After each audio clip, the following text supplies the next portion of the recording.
From Studio 1A in Rockefeller Plaza, it's Today with Hoda and Jenna. It all starts right now. Would you like? I'm gonna get so mad at you.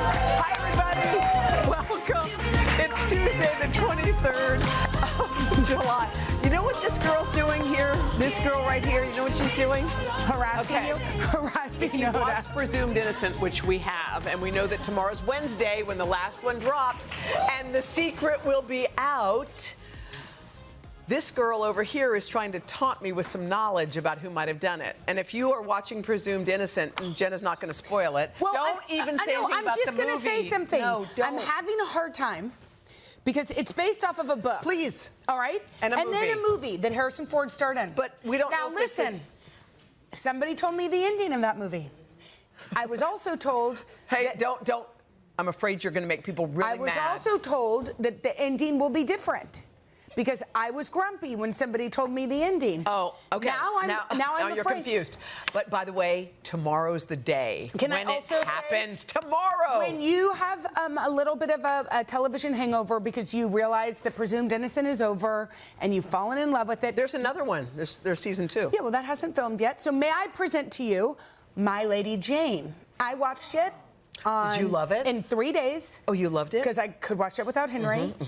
And I loved it. Oh, you did? So on your trip, may I suggest downloading that? My Lady Jane? And Catastrophe. Okay. Okay. I'll download those too. My Lady Jane is like a fun. I like a fun romance. Yes. I was into it. But Presumed Innocent. No, I don't think anything's even in it. Is there a fly flying around my head? Yeah, there is. I'm but like, you know what? Peanuts. You know what we love? Here's some things to love about Presumed Innocent. Number one, they drop them only on Wednesday, so they make you wait. Think about how. Okay. You're in a relationship and the guy on date 1 is like, I love you, I love you, I love you. You just want to back up. You need a slow drip. Yes. Slow drip, slow drip, slow drip. That bug is running. I know. What is happening with slow my drip, head? Slow drip. I promise. But that's what I like. You know what you do with a slow drip? You lean in. Yes. When it's gushing, you back off. Why else everybody likes it? Everybody loves a theory, a whodunit. You have one theory, it may be slightly different than mine. Gavin had a theory that was ruined by last week. Yes. Oh, true. You know? Yeah. So it's really fun to talk about it. It's so much fun. Like, there very rarely is there a show where my sister was like, I'm going to need you to get caught up right away so we can talk theories. See? It's so good. Y'all, if you haven't watched it yet, start now. Yeah. Start now. It doesn't matter. But make sure you don't let any of your friends tell you how it ends on Wednesday, because it's coming out tomorrow. You were busy last night. You don't always go out on a random. By the way, you were wild. You went crazy. You went out at night. I was on a boat. What were you doing? Where were you going? Those were my friends. They came and picked me up. We had a little seafood. Wait, what are you talking about? And then it poured rain, and I had a towel over my head. You did? And I had to wash my hair this morning, but it was worth it. Was it so fun? Yeah, it's fun. Don't you love a spontaneous anything? Yes. Here's the thing. Yeah. What? I said to them, because they were like, we're surprised you came. And even Henry was like, I'm a little surprised we're going. And I said, listen, in January, when on a Monday night, you can't get me out of my covers. You're right, but I'm going to think about this Monday night. Yeah. You know what? You're right. Right? You're so right. We need to do more things. Yes. Yes. Yes. No, I'm with you. I was actually thinking about this as I go to cover the Olympics, because often you get into a work kind of rut. Like you work, go to sleep, wake up, because the hours are different. And yes. I think sometimes it's good to make a little carve out. Like I was thinking about just carving out, like. What are you going to do to carve out there some? Well, you know what I never did? What I realize is, when you have a normal life that you live every single day, it's like the idea of actually getting up and having a morning. Yes. Isn't that going to be fun for you? Because the show doesn't go on the air till 1 in the afternoon. So to get up, wake up, work out, do all the things I like to do in the morning, and eat breakfast, and I'm not late, like that will be amazing. That is like Hoda going out on a Monday night, baby. I'm so excited. All right, let's talk about the world premiere of Deadpool. Everybody's talking about it. It was huge. The stars came out. So this was the premiere last night here in New York City, right? Everyone went. Roker was there. He said it was the best movie he's ever seen, including Mission Impossible. The best movie he's ever seen? Well, maybe I'm exaggerating. He loves that stuff, too. maybe he didn't say that at all. But the point is that he liked it a lot. look at here. Ryan Here's Reynolds' wife. Blake Lively and Gigi Hadid. They were on the red carpet. They were both dressed. She was dressed as Deadpool, we think, in a jumpsuit. Yes, looks like it. And Gigi was dressed as Wolverine, even though does Wolverine wear yellow? Yes. Okay, so I think they were dressed in their colors. How cute they are. That's a fun that's a fun group right there. Wouldn't you like to have them sit and have? Yeah, but so I know. Do you think our guy felt left out because the 4 of them were there? Pete. Yeah, Peter. Oh, yeah. Maybe Rob. We only know him by his screaming. He was there. He was there, but was he there? He wasn't in that one picture. I mean, he's not fine. Come on, make him feel worse. All right, fine. So speaking of besties, Ryan recently recalled a time when he came home and he found Hugh playing with his kids. Take a look. My kids watched Greatest Showman all the time. I've walked into my house. This is a true story. I'm not making this. I've walked into my house, the one on Hudson that we talked about, and I've come in. I've heard the Greatest Showman playing, and I've come around the corner, and there is my kids watching the movie, singing along, and there's Hugh acting it out with them. Like just this big kid. It was the most heartbreaking, beautiful things I'd ever seen. I knew I would never be able to top it, so I've started a new life in a new country and with a secret family. By the way, how cute is that? So cute. Don't you just picture them like you knew that they were real friends like that? Yes, That's I love super that. Cute. Do you like playing with my kids? Do you like playing with mine? Yes, I do. You do? Mostly. Look, truth be told, most parents don't enjoy. I don't think. Do you think most parents enjoy playing with other people's children? I think it depends how long. Yeah. If it's like, let's all play a game and do something cool. Yeah, or like it's fun to have those weekends where you're doing like a talent show or a family dance party. Yes, I like that. It depends on the level of play. And you're right, the length. The length and the level. Did Barbara like to play with Barbara your kids? has a thing called a glitter club. Oh, I love that. That my kids are members of. I'm not a member because I actually hate glitter. And this is what happens if they do it. Yeah, well, I am a member, but because I'm the cleaner of the glitter club. And they once got slime in my mom's carpet. And things what happened there? Not great. Not great. By the way, slime is like one of those. You can't get it out. No, it doesn't go anywhere. Wait, we can't talk about Lainey Wilson? We have to talk about Lainey Wilson. Okay. Okay. Do it. Okay, I love Lainey Wilson, and she's recovering from a recent fashion mishap. Look at this. She split her pants when she was at a concert. Yes. Take a look. Just about got a real show. A real show. There's a first time for everything, and I'm glad it was y'all that I split my pants wide open in front of. All right. You can't make that up. You can't make it up. I'd have never known. Had my people back here not seen it. We've all split our pants. Well, and then, but we haven't done it on stage in front of a gazillion people. That's true. But, so then she posted this new thing that she started doing, a new routine that she said helps her make sure she doesn't split them on the First of all, she is very flexible and does some great dance moves. Yes. I do those same moves, but mine is to try to squeeze into the set outfit. You know what I mean? Funny. Well, yeah. And now TikTokers are doing this, but you know, remember when Lainey was here? This is something you wouldn't believe unless you saw it, and I saw it. I introduced my kids to her. I brought my children. Yeah, I remember that day. And afterwards, Hal Hager, age 4, see, there he is, acting all smooth and kind of far away from Lainey's 7th grade dance style. Yeah. Whispered to Mila, she asked me to be her boyfriend. She asked me, Lainey asked me if I would be her boyfriend. And Mila was like, huh? That singer? Yeah, she asked me. And now I'm her boyfriend. And Mila was like, how old's Hal again? Hal's 4. He's almost 5. But Mila was like, Hal, I think you're lying. No, she asked me when I was on stage. And so then Henry and I kind of made fun of him. And then I heard him say the other day, well, I called and broke up with her. So Lainey You have an admirer named Tal Hager who has created a whole story about how y'all once dated and broke up. And then he called and dumped you, which we know is false. Oh my God, that was cutest. All right, we got a great show for you today. Look who's here. Actress Sasha Mamt is here, and she's giving us a sneak peek of her fun new Netflix series. Yeah, but first, y'all, Justin has the scoop on Glenn Powell, Joe Jonas, Lady Gaga. We're talking Olympics. Oh, much more yeah. right after this.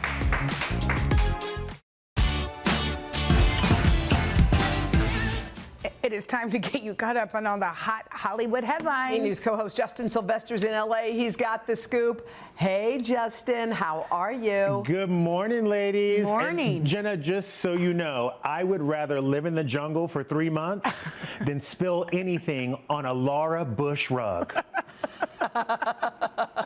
Your mother would probably, I don't even want to know what she would do. I didn't know where that was going, but you know what, Justin?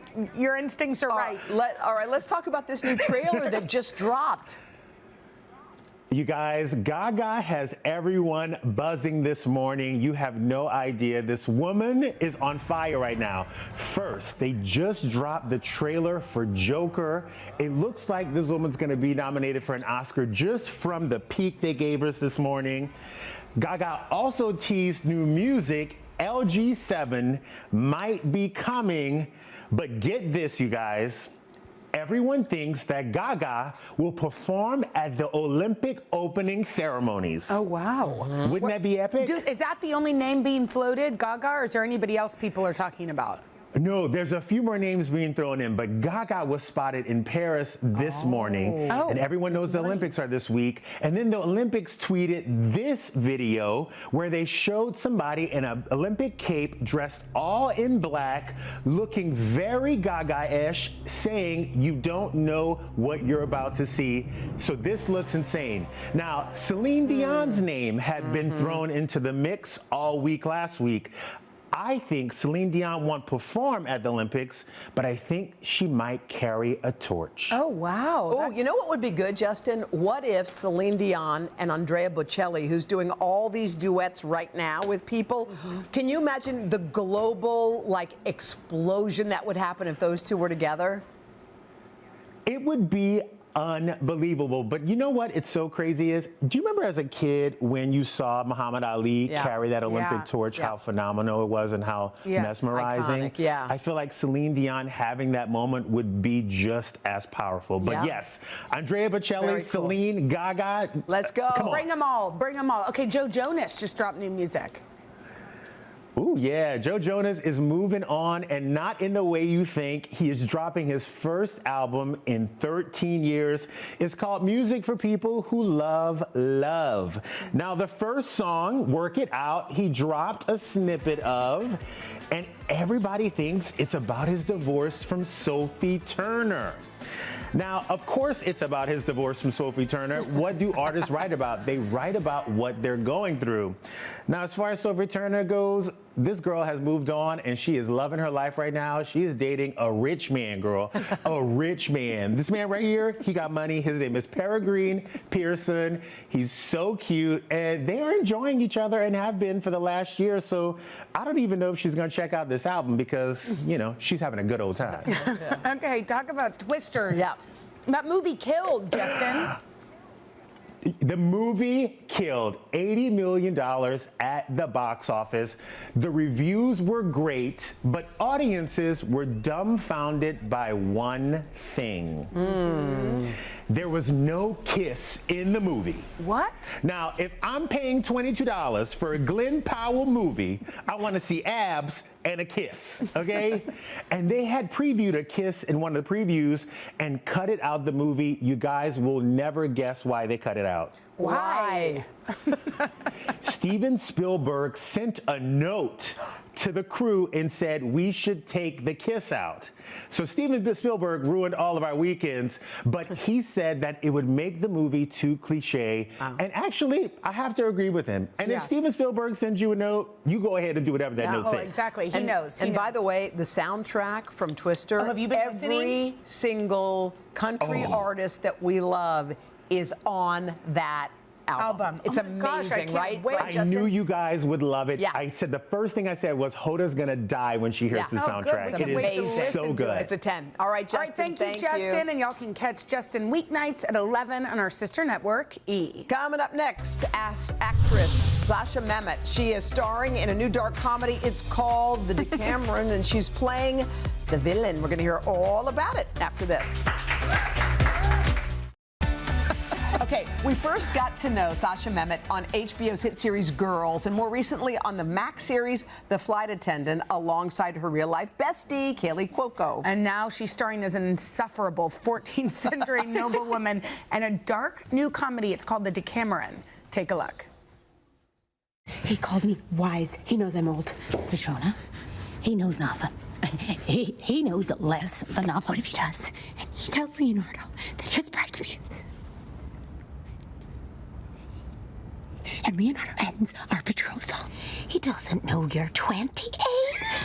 How could he when your face has but a chance? And besides, even if he did, I'd crush him. I would crush him before he told a single soul. You take such good care of me. Back to you. Oh my gosh. Wow. That's, by the way, that's riveting. Okay. I'm so pleased.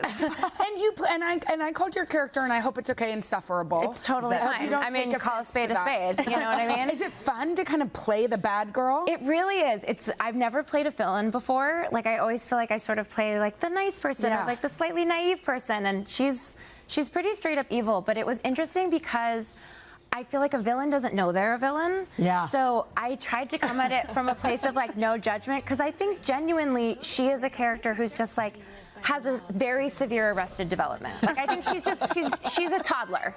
She's a toddler who's throwing tantrums. That's what's happening. I love that.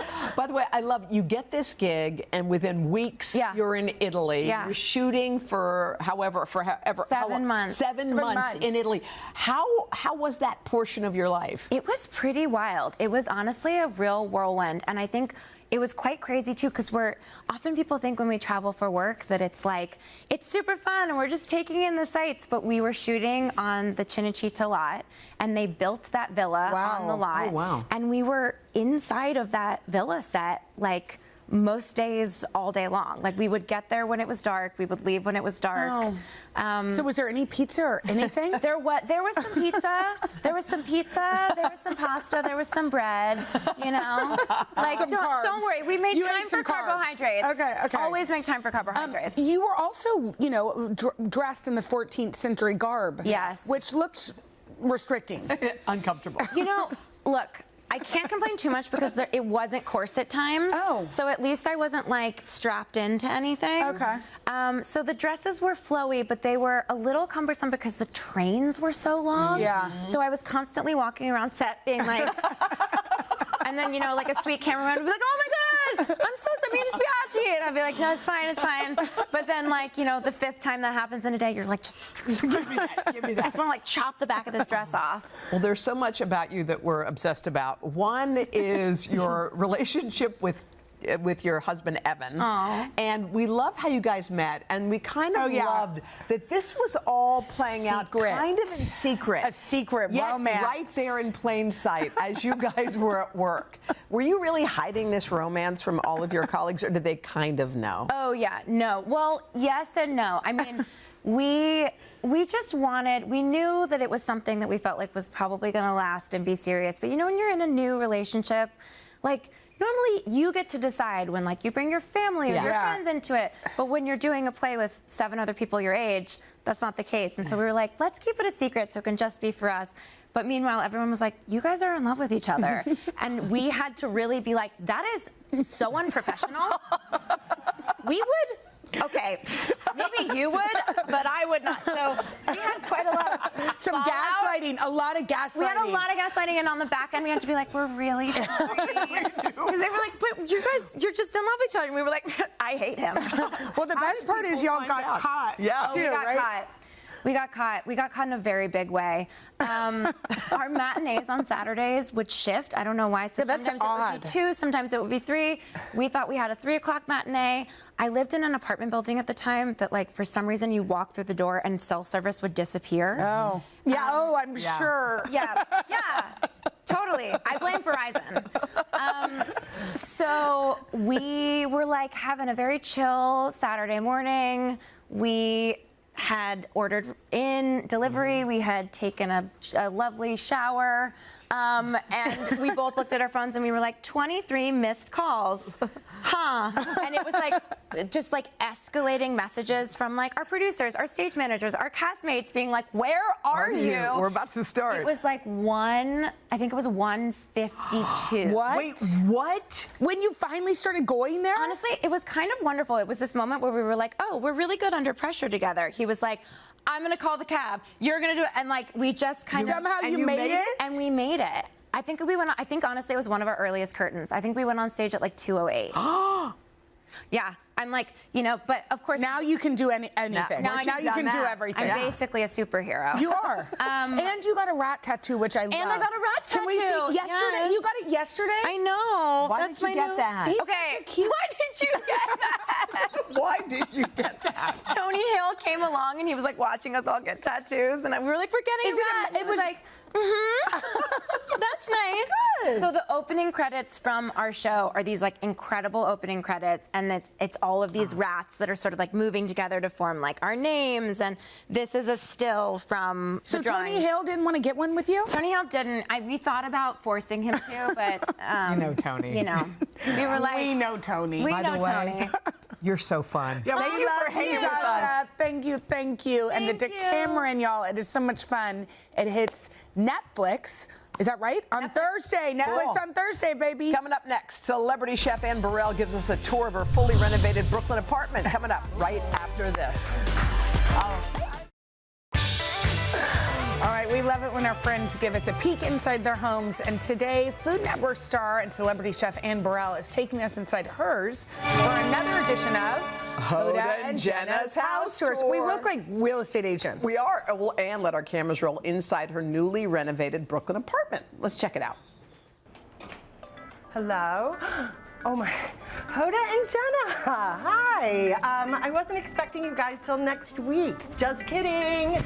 Welcome to my world of color. You didn't really catch me in my bathrobe.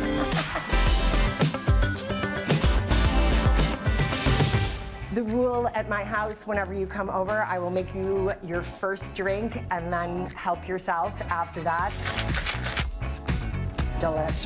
When I moved in here, none of this was here. It was a space with lots of great bones, but in desperate need of some love and a facelift. I wanted a land of color and joy, and where people come in and we're like, oh, it's comfortable here. I'm from a tiny little town in upstate New York. I sort of feel like I brought some upstate New York to Brooklyn. So the knobs that I chose for the kitchen cabinets, my husband looked at them and said, do those look like garlic bulbs to you? I guess it's old school garlic. The number one thing that I said that I wanted in my kitchen was a pot filler. To me, those are just sexy. I love that thing. Tchotchkes just give me joy. I totally get the minimalist thing for some people. I'm more of a maximalist. I like to be true to form. I also love to have the tools of my craft on display. They're very easily accessible. I use all of this stuff. It makes me feel good. This is the living dining area, and I have to say, I spent some time in couch stores doing this. So, a little Anne Burrell fun fact is that I love to knit. Since the first one, I'm on baby blanket number 40. That's a lot of kids. I always love to set a beautiful table. And then a lot of times when I do flowers, I put them in old tomato cans, and so then I can send them home with my guests. So I am always living in a land of color in my mind. My tableware are different colors. I love to use antique silverware. These spoons, they're engraved with Anne on the handle. It's just things that have a few miles on them, but have been well used and loved. The land of the terrace. When I moved in, it was just sort of concrete. It wasn't very exciting. I really just wanted to create an oasis out here. So Hoda and Jenna, you're welcome to come by for a cocktail on the terrace anytime. There's an F train right now heading towards Manhattan. Hi, everyone. There is no way possible ever, Hoda and Jenna, that I would ever have you ladies over to my house and not feed you. So we are going to be munching on a summer crostino. I have some ricotta cheese, then some prosciutto, some nectarines that I have sliced, a little QC for me, quality control. A little drizzle of pesto. And then I'm gonna serve this with a little bit of an arugula salad. There we go, a summertime lunch. And we're in the land of color here in Brooklyn. Thanks, ladies. Oh yeah, summertime. Bye. Oh, that looks so good. Thank you so for the good. margaritas. And brought us margaritas, Good. but that good toast looks amazing. If you want that recipe, That go to crostini. today.com/food. How good does that look? Oh my God, Cheers, yummy. Anne. We love your you. house. Coming up next, from All the Colors of the Dark, author Chris Whitaker on how writing has saved his life twice. Right after this. Hi, Chris. We are back now with Read with Jenna author Chris Whitaker, whose latest book called All the Colors of the Dark. Yes, we are going to chat with Chris in a moment, but first, let's learn a little bit more about this beautiful novel and the inspiration behind it. Chris Whitaker's new novel, All the Colors of the Dark, explores how childhood wounds can reverberate throughout a lifetime. When 13-year-old Patch acts heroically, saving a young girl from a kidnapping, he endangers his own life, and the ripple effects not only impact him, but also his best friend, Saint. The traumatic yet triumphant novel mirrors Chris's reckoning with the childhood abuse he says he suffered at the hands of an adult in his life, and the depression and PTSD that followed him into adulthood. Eventually, the London-born author would find solace and hope at the library and a bright future in writing, publishing 3 novels, including the New York Times bestseller, We Begin at the End. His latest novel, our July Read with Jenna pick, beautifully captures the tenacity of the human spirit and how we can harness the power of heartbreak to create good. Hi, Chris. Hi, Chris. Okay, Chris, I said this not so subtly on the show that this is one of my favorite books of all time. You hit #2 on the New York Times bestseller list. Yeah, can you believe it? I can't believe it. You're still hanging out there. What did you hear from people as you've been on book tour for the last month? Just love, like an outpouring of love, and people are so into the characters and really connecting with it. And I flew into JFK yesterday, and the guy on passport control had read the book and came out to shake my hand, which is so cool. Oh my gosh, that's I know. amazing. Are you kind of having an out-of-body? Like, your life has really been on a rocket ship in the last several months. What's it felt like for you? A bit surreal. Yeah. Like, you know that feeling like you're not really here. Yeah. It's kind of like a dream, and meeting you in Aspen, and it's just been, like, I think, the best time of my life. Oh, wow. You know, one of the things that is so interesting about the inspiration for this novel is that it comes a lot from your childhood. You did not have an easy one. I didn't. Patch did not have an easy one. No. Talk a little bit about how your hardships have been healed by writing.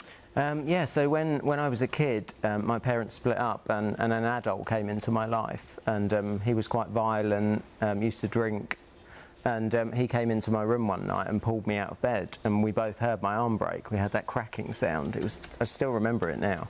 And then I wasn't allowed to tell my parents until the next morning because I think he was worried to get in trouble. So I had this really long night on my own in the dark, which inspired Patch. And Patch is just, he's a 13-year-old boy walking to school. Here's a girl being abducted, steps in without thinking about it, and you know, he gets taken instead, and then his life is completely different. Yeah. And I really, you know, I recognised it because my life was completely different after that night. I felt kind of like a regular kid up until that night, and then afterwards felt completely different. How did the trauma reveal itself or show itself in your life? I think firstly, trouble sleeping. You know, I just stopped sleeping, and it's still something I struggle with now. And I've had therapy and tried sleeping pills and just tried everything. And I think it's my subconscious. When I lie down to sleep, I think that my subconscious. Yeah, exactly that. So things like that, and I stopped going to school, started to get into trouble. I was a good student until then, and just felt just completely untethered, kind of. You know, like something had come loose, and I didn't know who I was anymore. You didn't graduate from university, and yet you're an incredible writer. I mean, every word means something in your books. And I think it gives people hope that they have these hidden talents that not only live inside them, but can also help heal. You say that writing has saved your life. Is that true? I think so, yeah, because I left school without any qualifications, like you just said, and just didn't know what I was doing with my life. And I was just moving from job to job, and was out one morning in London dropping leaflets through people's door and got mugged and stabbed. Got mugged and stabbed? Yeah, because the guy wanted my phone, and I had a bit of a fight with him, and I kind of tracked that back to when I was a kid, because I didn't like feeling like a victim when I was a boy. So even though he pulled out a kitchen knife, I just thought categorically I'm not going to give you my phone. And he stabbed me 3 times, and then I really struggled afterwards, because physically I was all right. I've still got scars. I tell my kids I was bitten by a shark and things like that. Make up things. Now, unfortunately, they can see you on the internet. They can, yeah, that's been problematic. They do. They know the truth. So this isn't just a book. I mean, this book has really taken off, right, guys? This book has really taken off. We're really excited because we're partnering with Sue Nagel and Sarah Gibbons. It's being turned into a TV show. I feel like you should say it now, since we're on television. Any of your casting requests, so we can just make sure they make it happen. Check the box. Yeah. So the problem is, in my head, they are my characters, and they are fully formed. But everyone online likes to send me recommendations. You know, who have they recommended? The guy from The Bear. His name Jeremy Allen White. Yeah, and just won an Oscar. Quite young. Emma Stone for Saint. Everyone loves her. Okay. Yeah. All right. Well, I'm going to see if we can make that happen. That's a big lofty goals, but if they've read this book, they will know how incredible it is. Chris, congratulations. Chris, thank you. Thank you so much. Thank you. And if you have not read Chris's book, you're some of the very few. Please get it, and you can go to today.com/readwithjenna. And while you're there, you guys still have time. We're going to do a event today. Oh, today at 3? It's a virtual event today at 3 o'clock, so join us. It'll be a lot of fun. All right. Thank you, Chris. Thanks. Coming up next, HGTV's Brian and Mika Kleinschmidt show us some DIY home upgrades. Coming up right after this. Yay! We're back now with 2 HGTV stars who are going to help you elevate your space without breaking the bank. Yeah, they are husband and wife duo Brian and Mika Kleinschmidt, who have some DIY projects inspired by their show, 100-Day Hotel Challenge. What is that challenge? What is it? This is really crazy. Part of the challenge is working with your spouse, but when you compete against your spouse, it's even more fun. Oh my God, it's so good. Okay, well, let's talk about a crown molding hack. This is when you want crown molding on a crayon budget, but you basically give yourself the crown molding look with just tape and paint. Come on, I don't know that you can do that. So around is this real? Right here? It can happen. So, I mean, one of the great things about 100-Day Hotel Challenge is we had a lot of other HGTV stars come in, and they taught us some cool projects. That's so cool. Just like this. But yeah, so you basically... what is that stuff? That's paint. Okay. So you get yourself a nice straight line. I don't know what's going on. Okay. And you basically paint the trim in. Yeah. Right, so if you painted all this trim, you can imagine it. This would be your ceiling. This would be your wall. Okay. Illusion. Now, what are you doing here? You create the optical illusion of crown molding. Yeah, exactly. Sounds crazy. And then this in the hotel? Look how cool that looks. That is all you do is just peel the this off. Peel and paint. Yeah. Can I peel it? It's easier. Do you need to let it dry? No, you don't. Just peel it. Just look at that. That's what I'm talking about. Look at How that. satisfying. Perfect. Look, hey, you can barely tell the difference, right? By the way, that's really cool. No, you really Smart can't. idea. This Smart is idea. easier to dust too. Okay. Let's talk But- about tambor. What is tambor? Tambor. Tambour. So French-like. Oh, yeah. What is tambor? Okay, you know what tambour is? It's the new shiplap, man. Oh, It I is. feel like this is a material that is fun. So you can just buy it just like this? You buy it in sheets, which makes the install super easy. Easier Okay, than so where are you shiplap, right? putting this? So I love Anywhere. that it works with curves, you know what I'm saying? So we've got the table over here, example. So it's giving it some texture, some architectural detail. So what did you do? You just use a Super glue easy. gun? Yeah, so you basically put some construction adhesive on, Okay, I'm with you. right? I love that. Oh, and He's getting extra points Yes, for that you one. And then the tambour, it's so much fun. So you put it on, Brad nail it on, That looks keep it in place. Always funny, powerful. So you can apply it flat. You can also do it on curves. So check this out real quick. So on the back of this table, you can actually round it out. Look how much more pretty it is with the tambour. Yeah, see? so much By the prettier. way, it's so elevated. Do you ever use it on walls? Walls, accent Doors. walls, Okay, furniture. let's talk And you can about a stain it, paint it, whatever. stain it, paint it. Okay. How about, let's divide up our rooms here. Yeah, did you use, is that the tambour Yeah. right there? Yeah. Yeah. Okay, All right. y'all did a divider Yeah. in a hotel project, right? We did, and honestly, even if you're sharing a home office with your spouse at home, this is a great way to have a little privacy. You talking about me? I mean, you know. Wait, show us. We want to see the picture of their hotel. Show us. Yeah. And then, but keep telling us. Yeah. So yeah, the slat wall. So you paint your boards on a flat surface. Once you're done, you put them on a 45-degree angle like we did over here. Okay. Yeah. It gives you privacy, but it still lets light in, it lets that's air through, cool. and it's a cool art piece. By the way, that looks really good. How cool is that? Wow. Oh, and then here you use it here, but it looked like you, right? That's a tambour dividing wall. Yeah. This is a slat dividing wall. Oh, cool. Y'all are so good. You guys, this How hotel long have looks you guys amazing. been married? We've been married for Almost 10 years. Almost 10 years, but we've known each other since senior year of high school, so decades. Did y'all date in high school? I dated her in high school. She did not date me. Yes. You've been in love with her in your head. That's the way we like the it. 100-Day Hotel Challenge premieres Tuesday, August 13th on HGTV, and it streams on Max. Y'all are so So much fancy. fun. Y'all are so creative. May the best spouse win. Let's go. We'll be back right after this. Really good ideas, guys. Tomorrow, Emmy-winning actor Tony Hale will be here. We love him. Plus, Justin gives us a look at hip-hop history. See you Wednesday. Bye. See you Wednesday. Today, Tuesday.